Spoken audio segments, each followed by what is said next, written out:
Hi, my name is Amy, and this is my post-operative teaching checklist.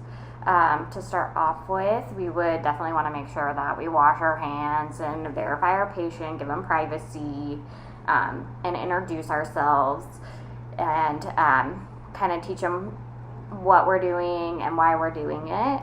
To start off with, in this scenario, I'm going to go ahead and be the demonstrator, and I'm teaching you guys how to do it. So we're going to start with diaphoretic breathing, and with diaphoretic breathing, you're going to do 5 to 10 minutes, 3 to 4 times a day, and it's just pretty much just deep breathing,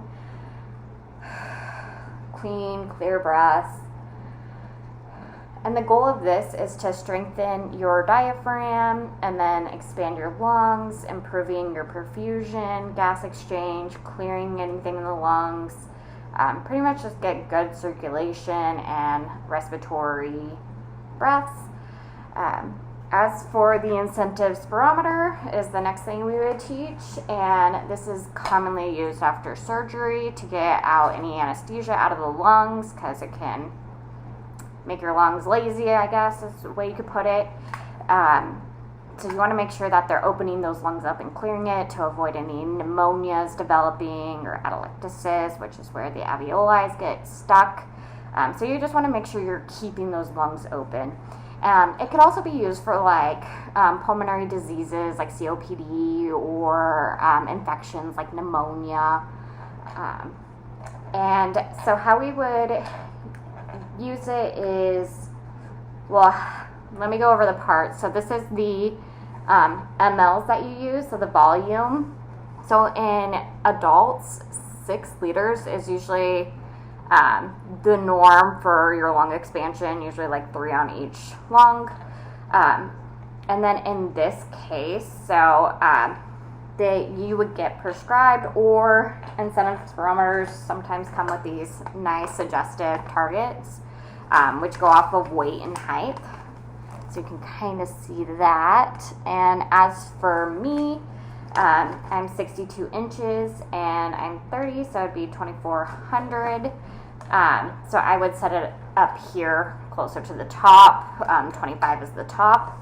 And you would attach this tube right here underneath the ball. This is the mouthpiece right here, and you want to make sure that's clean and clean it after each cycle. But it's pretty simple. That's all you would do, is just attach this. And then to start using it, what you're going to do is you're going to sit up if you can, and then breathe out. And then you wrap your lips around, making sure you seal it completely, the mouthpiece, and then suck in while trying to keep it at the happy face. So you're going to try to keep it at the happy face while it rises up to your goal. You can also set it on like where you got and where your best was.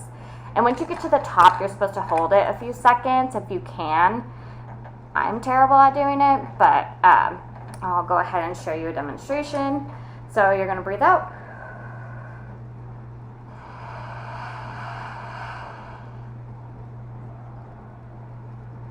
And go back down, while trying to keep it at your goal, which is actually really hard for me. So that's how you use the incentive spirometer, and it's so important just to get that lung expansion and keep those lungs healthy and improving the diaphragm, and overall can get you out of the hospital sooner, which is better. As for the next one is the huff cough, which is where you open your mouth, tilt your head forward, and you're just gonna do an exhale or an inhale, hold for 3 seconds, and then forcefully exhale. So you go up, and you want to drag it out as long as you can. And you can also hold your stomach to help if that helps. And then as for the controlled cough, it's very similar to the huff, but instead you're going to cough. This one you are for sure going to hold that. Just kind of support your diaphragm while you're doing the cough, and you're going to lean forward a little bit, breathe through your nose, and then cough through your mouth.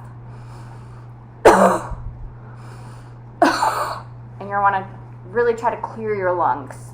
And you want to do that just a few times, like 2 to 3, just to clear everything out. As for the next exercise would be mobility and moving your body, because that's definitely going to keep your circulation going and avoid any DVTs or clots pretty much. So what we're going to do is we would lay the patient back. Fix this here. And to start off with, we'll do the knee raises. So you're going to lift your leg up and bend your knee and hold that for 2 to 3 seconds. And switch. And you're going to want to do that 5 to times every hour if you can while you're awake. I've also seen people do the extended, where they go up and just tap their legs to the floor if they can. Next one would be the toes, which is just flexion and extension of the toes, so just bending them. This is more the foot, but bending them as the toes. And then you'd also want to do it with the feet, going flexion and extension 5 to 10 times every hour. Also doing ankle rolls. So just moving that body, getting the circulation going. And that will avoid any DVTs, which could go to your lungs and cause pulmonary embolisms. And yeah, those are just some techniques you can use after post-surgery. And definitely doing them will definitely get your health better, help you recover from surgery, and hopefully get out and stay out of the hospital. Awesome. Thank you. Bye.